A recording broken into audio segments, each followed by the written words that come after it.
धारूर तालुक्यातील काटेवाडीत हिंस्र प्राण्यांचा धुमाकूळ, 3 शेळ्यांचा पाडला फडशा. धारूर प्रतिनिधी.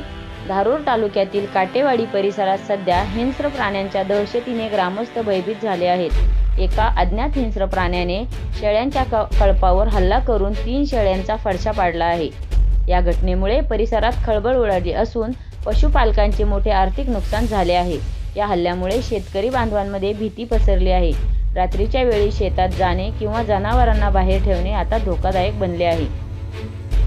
घटनेची माहिती मिळताच वन विभागाने तात्काळ या भागाची पाहणी करावी आणि संबंधित हिंस्र प्राण्यांचा बंदोबस्त करावा, अशी मागणी काटेवाडीतील ग्रामस्थांनी केली आहे. तसेच ज्या शेतकऱ्यांचे नुकसान झाले आहे त्यांना शासनाकडून योग्य भरपाई मिळावी, अशी विनंती करण्यात आली आहे. तर वन विभागाला आपण काही अशी माहिती दिलेली आहे का?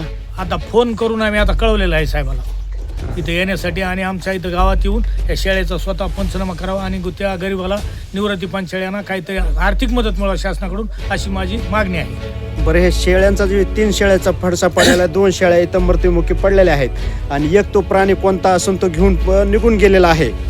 तरी ह्या शेळ्या कोणता हिंस्र प्राणी असन, अगोदर कोणत्या वाघ, सिंह अथवा बिबट्या, लांडगा यांचा काय वावर होता का?